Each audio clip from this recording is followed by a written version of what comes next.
Sellers bringing it the other direction. Maryland's up 61-49 as Sellers goes to the left side. 8 minutes left in the game. Guarded by Feuerbach, who goes for the steal, gets the steal. Feuerbach going the other direction, going right at the rim, goes up, gets fouled on the shot attempt by Schmeichel.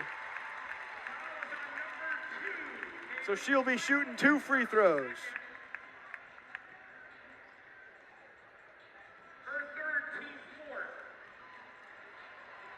Feuerbach at the line. She was reaching for that steal the whole way, was just barely able to get it ripped away. First free throw is good. And when she took it the other direction, she was a full head of steam at the basket. Second free throw is also good. So the Hawkeyes bring the deficit down. They're just down 10 points now. Hawkeye fans getting loud in Carver Hawkeye Arena. Sellers with the ball. Feuerbach trying to make a move on it again. Runs right into a screen. Sellers now driving down the right side. Spin move in the paint. Traveled before the shot attempt. That's a turnover. Hawkeyes have life.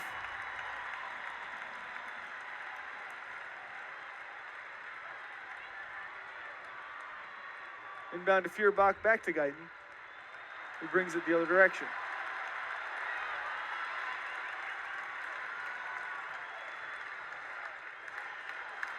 Olsen on the right wing. Screen off of screen. No, denies the screen. Gets it to a Fulter who gets it to Stolke in the paint. Goes up for a shot. No good. Gets her own rebound. Tries to get out of there. Gets it stripped. And Maryland's going the other direction. Sellers now. Top of the key. Over to McDaniel. McDaniel, full head of steam towards the basket. Gets hammered by Olsen there on that one.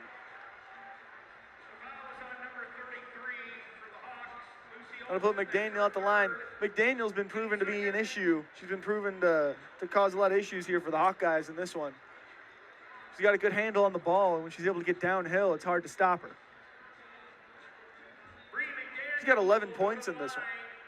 Only 1-3.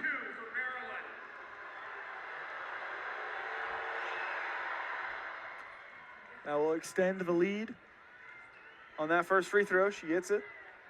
O'Grady. Never mind. Looked like she was going to check in, but no.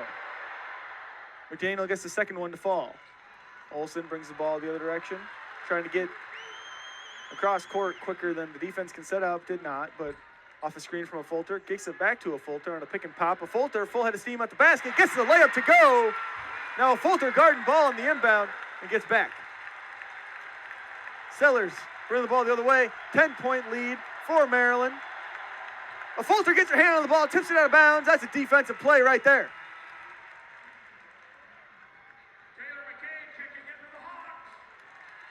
Taylor McCabe now in for Guyton. Sub in a 1 3-point shooter for another one. Hawkeye is going to need some big baskets in the last 6:43.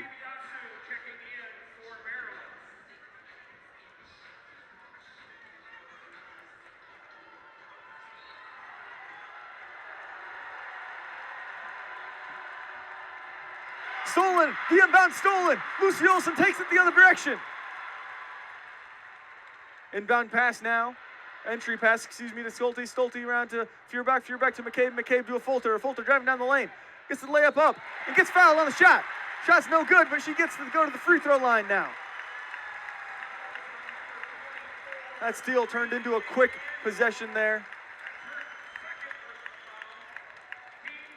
And a Fulter will get a chance at the line to knock this lead down to single digits.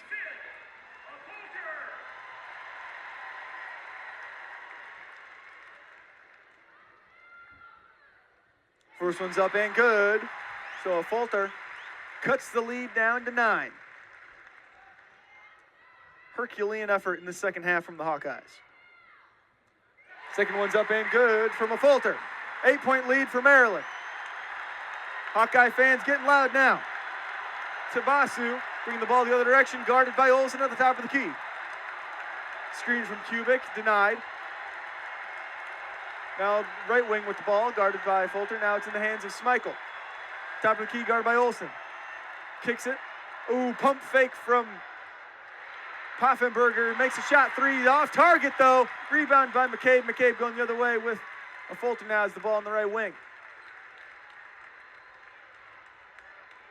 Gets it to Olsen on the left wing. Olsen driving baseline, attacking the rim, reverse layup off the underneath iron. The layup's proven to be an issue still for this Hawkeye team. Schmeichel driving to that on the left baseline, shots up, no good, rebound by Kubik. Out to the top of the key, swings it around to Poffenberger for 3, off target. Stolke with the board. A Fulter the other direction. Wide open, McCabe on the left wing for 3. No good. Bounces off. Schmeichel fast the other direction. Attacking. Oh, pulls it out. Slows it down. Tabasu saying, let's chill for a minute. Guarded by Olsen. Now, Poffenberger swings it. Now, Feuerbach steals a pass. Takes it all the way. And the layup's good. And the layup's good. Maryland timeout. Hawkeyes are in business. But aside from football, this weekend was packed with Hawkeye sports. Starting off, 12th ranked Iowa hosted Indiana, and after a scoreless first half, Indiana's Meredith Lee would punch one in the third quarter to give Indiana a 1-0 lead over Iowa. But in the fourth quarter, Iowa's Anika Irvine knocks one in to take a tie 1-1, taking the game into overtime. And the first overtime would go scoreless, but here in the second overtime, Indiana's Sophia Arabola Garcia knocks one in to give Indiana the upset win over number 12, Iowa. Now on to the hardwood. The Hawkeyes hosted Rutgers in a matchup here, and Michelle Urquhart comes down with the spike to give the Hawkeyes a win in set 1, giving the Hawkeyes a 1-0 lead going into set 2. Here in set 2, the Hawkeyes looking to go up 2-0, get the momentum rolling, and Gabby Deary knocks one down to take a 2-0 lead into the third set. Here in the third set, the Hawkeyes looking for the sweep. Indiana looking to avoid getting swept, and the Hawkeyes get the sweep there with an Urquhart block.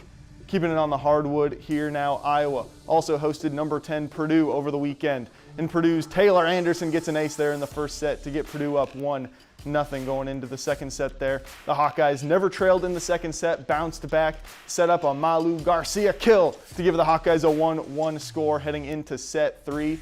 Both teams went on multiple runs here in set 3, but it concluded here as the Purdue Boilermakers set up Raven Colvin with a kill to get the win, going up 2-1. Purdue would go on to win 3-1 in this matchup.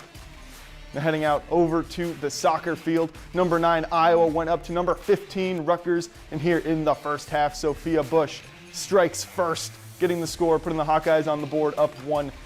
And here in the second half, Mikey Ingles up the field, deep shot dagger to put the Hawkeyes up 2-0.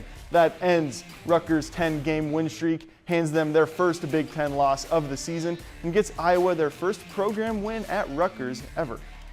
Just a couple of short years ago, I came into the arena, you were in here getting your shots up before practice, like you always are, and you took and paused for a second, and you looked up there, and you looked at those jerseys. I went over to you, put my arm around your shoulder, and said, Caitlin, someday your name's going to be up there. Your jersey's going to be up there. An icon was immortalized here in Carver Hawkeye Arena. Caitlin Clark helped bring the Hawkeyes to 2 back-to-back national championship appearances and 3 straight Big Ten championships, along with numerous other personal accolades. And now, joining the 22 on the court is the 22 in the rafters. Plenty of stars shined in Iowa City, with former teammates Gabby Marshall, Kate Martin, and Monica Cesano joining former coach Lisa Bluter on the sidelines. And right next to Bluter was comedian and TV host David Letterman. And along with raising Clark's jersey, she was presented with a commemorative ball featuring all of her accomplishments. Caitlin's 101. I just think it is a moment in time for everyone when a GOAT like Caitlin gets to have the moment. And with a celebration like this, it's only natural that Caitlin Clark took some time to reflect on her tenure in Iowa City. The beginning, when I didn't play in front of anybody, to the very end where we went to our second Final Four, second national championship game, and just how much things changed. The thing we're probably the most proud of, looking at like myself and Kate and Gabby, is just the culture that we had here. It's not so much the winning. The winning came because of the great culture that we had. But her influence isn't just felt at the University of Iowa. Clark has made an impact for all of women's athletics.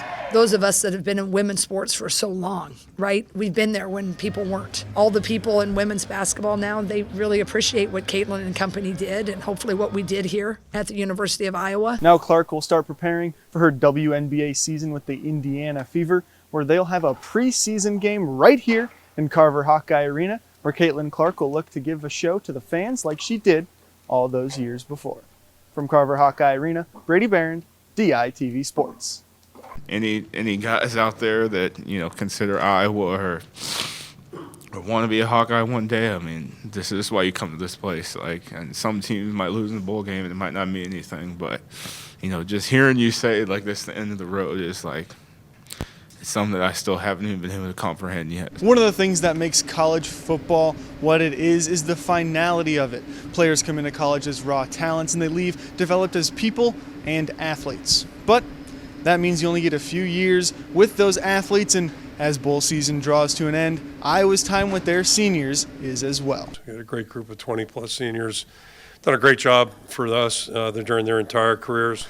Each and every one did a great job, exemplifying what it is to be a good student athlete, good college football player. This senior class has battled through adversity on the field and off the field during their careers in the black and gold. We came into college at a pretty crazy time back during 2020 and COVID, and every day it was, okay, the season's canceled, but it's back on. Oh, it's canceled, but it's like 4 games, then it's full game season. Like, it was crazy. This group's impact and leadership will be felt through the team for years to come. When I got here, they welcomed me and they showed me right from wrong, discipline in an Iowa football way. And I mean, those guys left a legacy here at Iowa they'll remember forever. We made the Big Ten championship last year, and everything. The success that these guys have brought to this program has been pretty sweet.